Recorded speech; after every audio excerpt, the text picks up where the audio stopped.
Friends, welcome to another episode of Deep True Crime.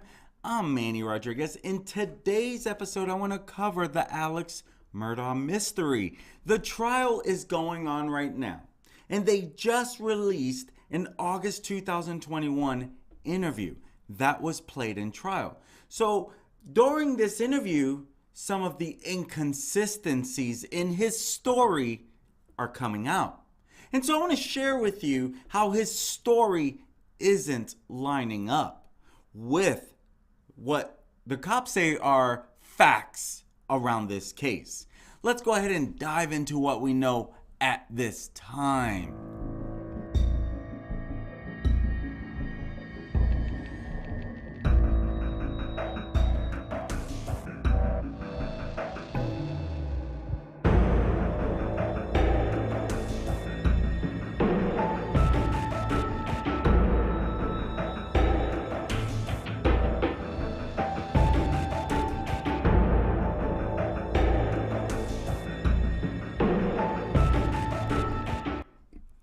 This is the moment that Alex Murdaugh was asked point blank by law enforcement if he killed his wife and son 2 months after they were brutally murdered at their South Carolina family home.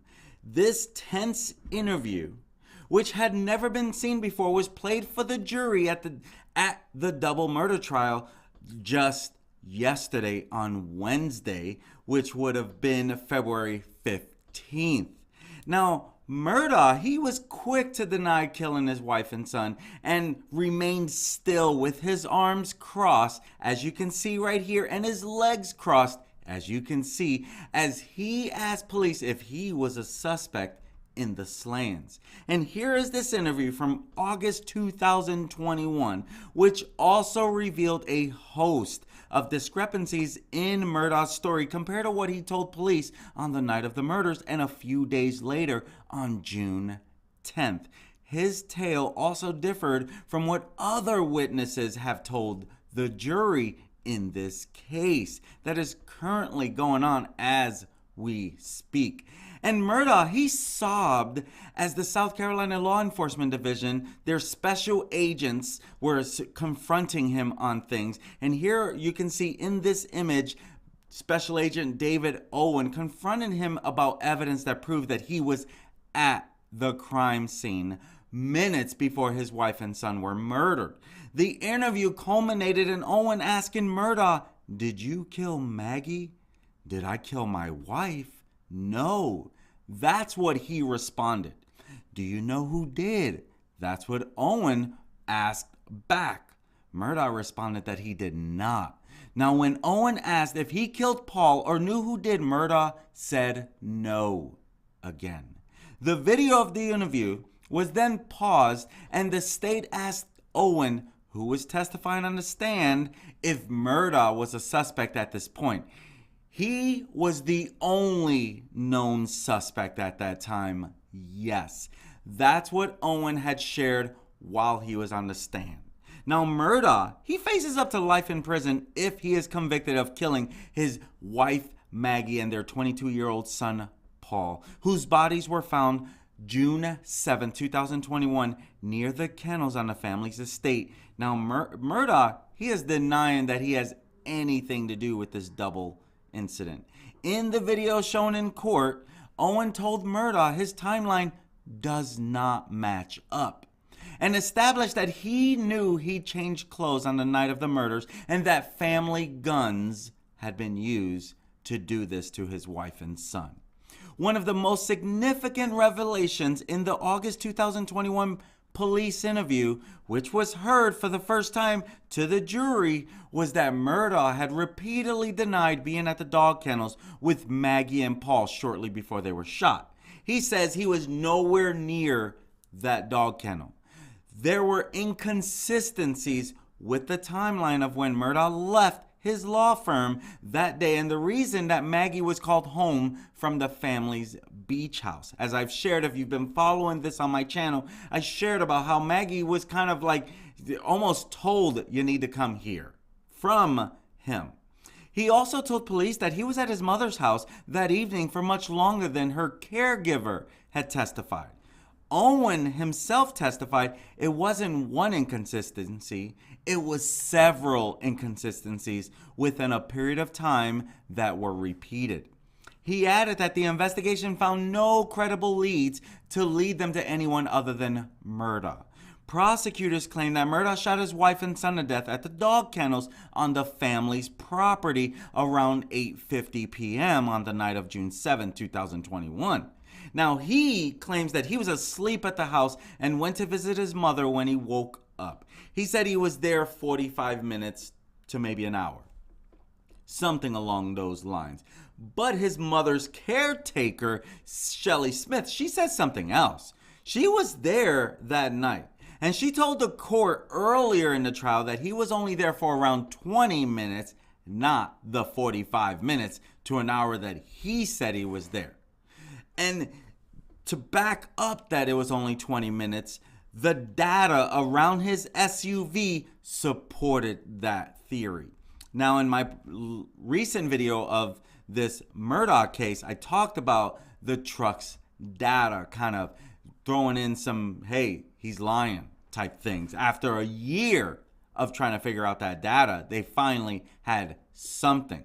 Now, Murdaugh, he claimed the last time that he saw Maggie and Paul alive was when they were having supper at the house around 8:15. Now, they were able to verify that they did have supper together, Maggie and Paul, because of the contents that were in their stomach. He told cops, Alex did, that he only saw them at the kennels when he arrived back from his mother's home to find them deceased. He called 911 at 10:07 p.m. However, that video, which I've shared in the past, that video says otherwise, because Paul Murdaugh, he had taken a video at 8:44 p.m. It actually showed at least that the voice, which was verified by multiple people who know Alex very well, that was his voice.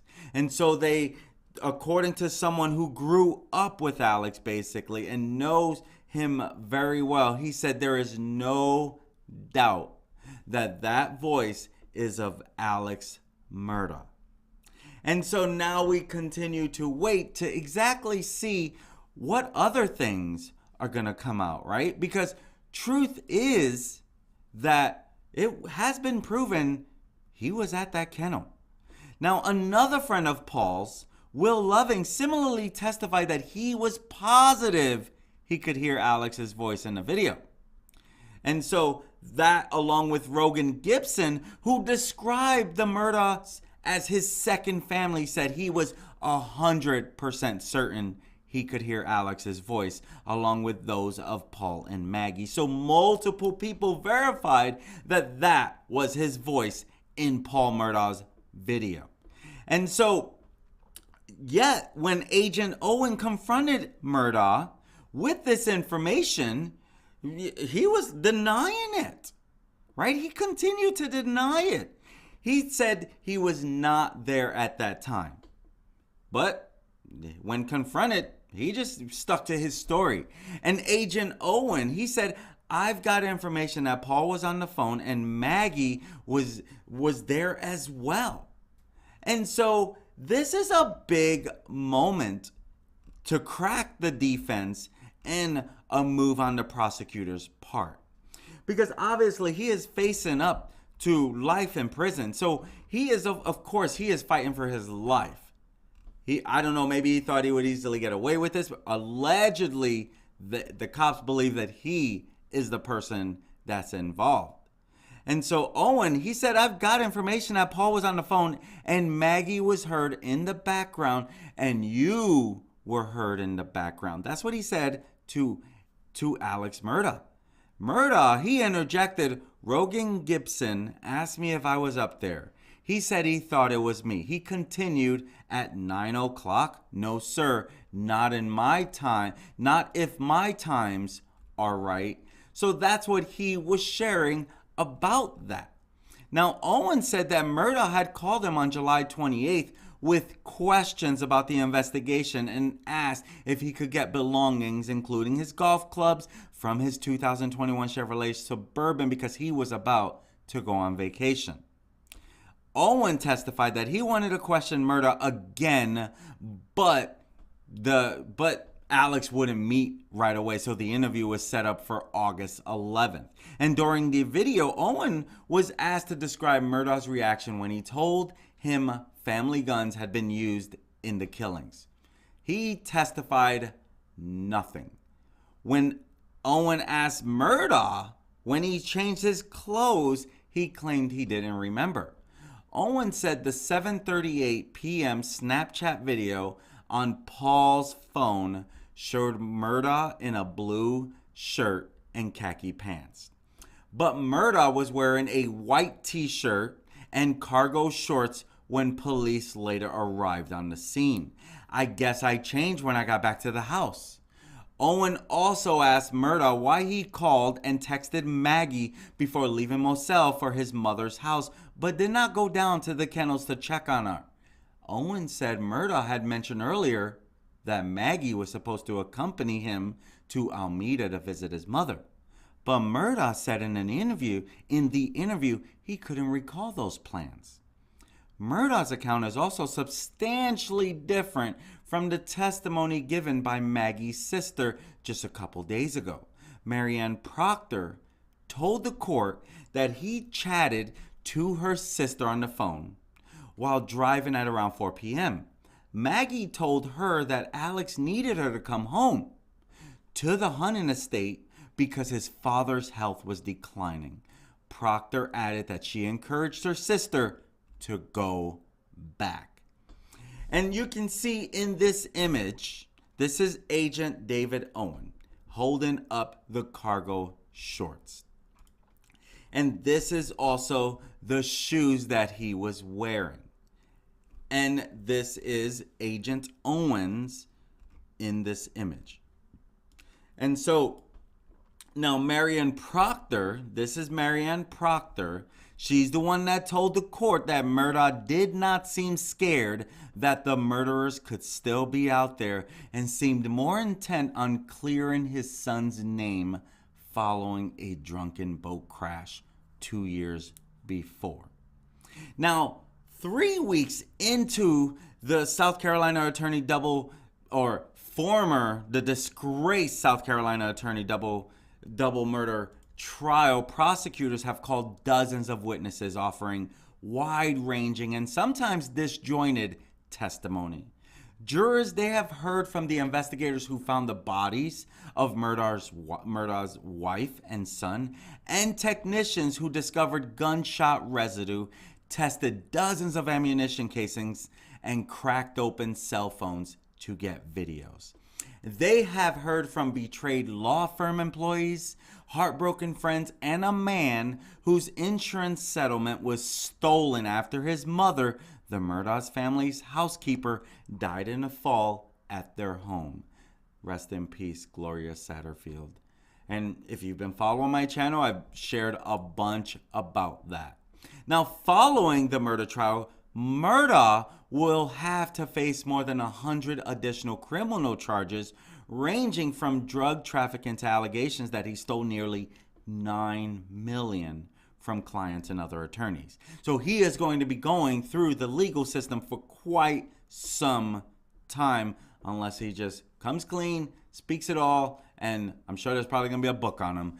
Prosecutors say that Murdaugh had lured his wife and son to their 1,700-acre hunting lodge and shot them dead to distract from his financial crimes. Again, that's all the legal trouble that he was already getting himself into, trying to get himself out of, to take away from the attention, even tried to have his own life taken. The state claimed that his life was spiraling out of control after years of opioid addiction and ballooning debts.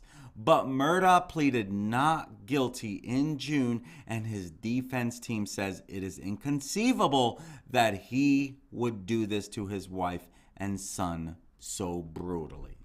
And so That is why it's hard to even right now. It does not look good for him. And during the trial, they were shared how the killer ambushed Paul before shooting Maggie on her knees as she fled. And this comes as a shocking allegation against Alex, right? Alex Murdaugh allegedly ambushed his son, Paul, in the feeding room of the dog kennels before turning on his wife, Maggie, who tried to flee only to be shot and killed on her knees, according to chilling testimony from a top crime scene expert. Dr. Kenny Kinsey, an Orangeburg County Sheriff's deputy and crime scene expert, gave a graphic testimony in Culleton County Courthouse in Walterboro, South Carolina, today, where he walked jurors through each moment of the June 7th horrific 2021 attack. Expected to be one of the last witnesses for the prosecution, he went into intricate detail about the victims' final terrifying moments, including each of the gunshots they suffered and where the gunman stood while firing each shot. Paul, and I probably should say that, my friends, this is going to get graphic, so here is your warning. Beware, be careful. This is not for the faint of heart. So make sure you're over 18 before you proceed, and make sure that you can handle this type of stuff. Paul was shot twice with a shotgun, while his mother was shot 5 times with an AR-15 style rifle. The guns have never been found. And based on Dr. Kinsey's analysis of the crime scene, jurors heard that Paul was caught off guard in the feeding room of the dog kennels and had no time to defend himself. After killing Paul, the gunman then left the feeding room and approached Maggie outside. In her final terrifying moments, she faced her killer and backed away, knocking into the family's ATV before being gunned down by her killer. She was struck twice before falling to her knees, at which point the killer shot her twice in the head. Mr. Murdaugh is accused of killing his wife and son to distract from his string of alleged financial crimes at a time when his multi-million-dollar fraud scheme was on the brink of being exposed. Mr. Murdaugh, the once powerful heir to a South Carolina legal dynasty, has pleaded not guilty and claims the killer or killers is still at large. That's what he is sharing. During the detailed and harrowing testimony from Dr. Kinsey, Mr. Murdaugh was seen sobbing and wiping his eyes in the courtroom. Dr. Kinsey said that Paul was standing in the middle of the 10 feet long feeding room of the dog kennels when the killer fired the first shot. His arms were not raised, indicating that he may have been ambushed by the gunman, who was standing outside the room in the doorway looking in. The first shot, which struck Paul in the chest and arm, was not fatal. The 22-year-old remained standing for several moments, as seen in the blood droplets that Dr. Kinsey said flowed down his arm and dripped off his fingers onto the ground. He then moved slowly towards the door of the feeding room and towards his killer, leaving a bloody footprint in the ground. And this is where, like I said, this is not for the faint of heart, so proceed at your own risk here. But this is an image of the feeding room of the dog kennels where Paul was ambushed and shot by the killer. And the killer is said to have then moved slowly towards the door of the feeding room and towards his killer. That's Paul moving slowly towards the door of the feeding room and towards his killer, leaving a bloody footprint in the ground as he went. As he reached the door frame, he was shot a second time. At that point, Dr. Kinsey said the shooter was standing to the right of the doorway and fired upwards, with the bullet traveling up through Paul's shoulder and into his brain. This second shot was fatal, causing Paul to immediately fall forward, landing outside the feeding room. When he received this wound, he ceased all movement. That's what Dr. Kinsey shared, adding any movement would be due to gravity. Jurors were shown graphic crime scene photos of spatters of Paul's blood, biological matter, and hair on the door of the feeding room. Biological matter could also have sprayed on the shooter if they were close to the muzzle of the firearm.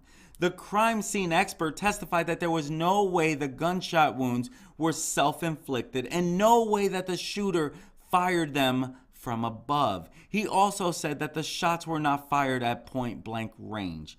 Dr. Kinsey went on to testify about the gunshot wounds to Maggie, revealing that the gunman fired multiple shots from an AR-15 style rifle in very quick succession, as she appeared to be facing the direction of the feeding room. Based on the angle of the gunshots, the shooter was standing around 4 or 5 feet away when he first opened fire. The first 2 or 3 shots, the first striking Maggie's upper thigh and the second passing through her abdomen and exiting around her kidneys, were not fatal. Though not fatal, she would have suffered and fell to the ground. That's what Dr. Kinsey has shared. In a demonstration acted out in the courtroom by Prosecutor Creighton Waters, Maggie fell onto her knees with at least one hand on the ground when the gunman then shot down on her. The next shot through the left side of her abdomen, up through her breast, her jaw, and into her brain was fatal. The second shot, also to her head and making one big injury, would also have been fatal, but she was already dead. Maggie fell face down on the ground, he said, and there is no evidence that her body was manipulated or moved over. When asked if the angle of the gunshots were consistent with the shooter coming from the feeding room after killing Paul, Dr. Kinsley said it certainly could be. Jurors were also shown a photo of an impression on the back of Maggie's calf, an impression that Mr. Murdaugh's attorney have brought up at the trial. Dr. Kinsey revealed that he compared the impression to the tire on the ATV under the hanger next to Maggie's body. The impression matched the tire, and mud from the tire was also found on Maggie's leg. And that's where it's like, hearing this, you have to know how horrible this is, right? I mean, the impression matched the tire, and mud from the tire was also found on Maggie's leg. Dr. Kinsey, that's what he was sharing, that is a tire tread impression. That is my opinion. That's what he said. It is most likely that tire on the ATV. If it is not that tire, it is a similar tire with the same specific tread design. Dr. Kinsey testified that it was consistent with Maggie's backing into the tire. At some point in time, Maggie Murdaugh made contact with the tire, he said. I saw no evidence that she was run over, so she had to make contact with it at some point. Dr. Kinsey testified that there was also no evidence of any struggle between Paul or Maggie and the shooter, and the victims had no defensive wounds. The crime scene expert also testified about the location of Paul's cell phone, which was found resting on the right back pocket of his trousers. Dr. Kinsey told jurors that the phone had been placed there by someone else. Who could that someone else be? In my opinion, his phone was placed there by someone else. That's what the doctor said. After the fatal shot, there was no movement. There's no way Paul could have retrieved the phone from his pocket and put on his pants. If he had it in his hand, it would not have landed there. In my opinion, it would have fallen to the ground. It wouldn't have fell and landed behind him, up in the air and on him. In the 911 call reporting the murders, Mr. Murdaugh had told the dispatcher that he moved his son to check for signs of life and his phone had popped out of his pocket. He claimed he picked it up and then put it back down. And during a tense cross-examination, defense attorney Dick Harpootlian, he questioned the location of the shooter when Paul was shot, pulling out a protractor to make his point that it is an unusual angle. That's what they are sharing. And you can see Mr. Richard Harpootlian right here in this picture. He's the one that questioned the location of the shooter when Paul was shot, pulling out a protractor to make his point that it is an unusual angle. And at one point, Dr. Kinsey pushed back on his line of questioning, saying, "I've got a feeling you're fooling with me, Mr. Harpootlian." When Mr. Harpootlian responded, "You got that feeling? I've got that feeling." That's what the defense attorney had said. Now, the prosecution, the brutal murder, the double murders brought to light a series of scandals surrounding Mr. Murdaugh, including unexplained deaths, the multi-million fraud scheme, everything that I've shared, even a botched hitman plot. At the time of the murders, as I shared, Paul was awaiting trial over the death of Mallory Beach because of an accident on the boat that he was driving. And this is the boat that Paul was driving when he drunkenly crashed, killing Mallory Beach. Now, Paul, he was allegedly drunk driving the boat at the time and crashed it, throwing Mallory Beach overboard. Her body washed ashore a week later. Paul was charged with multiple felonies over the boat wreck and was facing 25 years in prison at the time of his murder. And the Beach family, they sued Mr. Murdaugh, and a lawsuit hearing was scheduled for the weeks of the murders. It was postponed following Maggie and Paul's murders. You can see how the timing on all of this is also not looking good for Mr. Alex. Days on from the shootings, an investigation was then reopened into the 2015 death of Stephen Smith, who was found dead in the middle of the road in Hampton County. And here you can see Gloria Satterfield, as I shared earlier, that, this is where they even reopened this investigation into this mysterious death that was connected to him. This is the longtime housekeeper, Gloria Satterfield. She died in 2018 in a mystery trip and fall accident at the family home.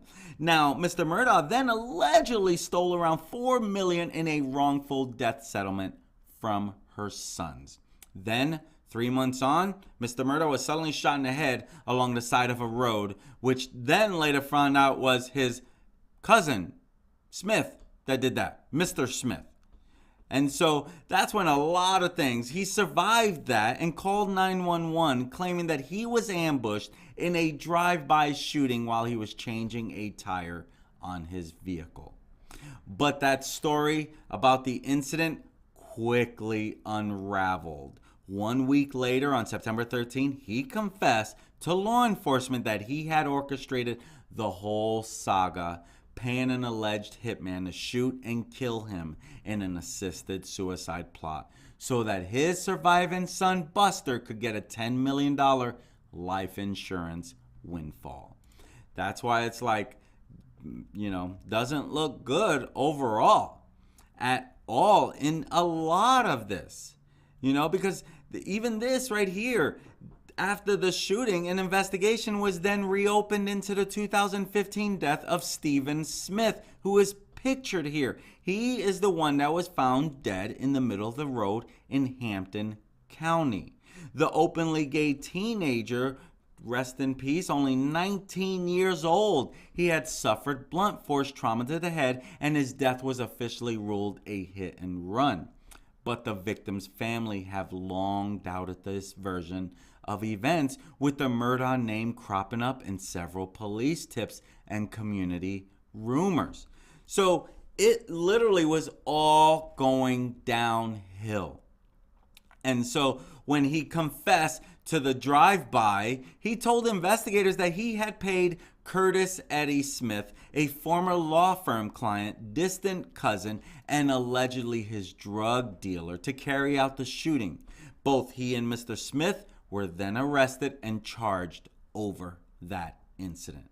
And now the plot, described as the side of the road incident, marked one of the most bizarre twists in the sprawling scandal, which has enveloped the disgraced heir to the prominent South Carolina legal dynasty over the past almost 2 years. And Mr. Murdaugh, now he's facing life in prison for the murders of his wife and son, and then all the other stuff that is to come after that. So, not looking good at all. My friends, that's the whole purpose I do this, so to keep you aware of what could go wrong in this crazy world we live in. Because it is a crazy world we live in. Until next time, my friends, be safe, be careful, be alert, be aware, because this is a crazy world. Have a good one. Peace.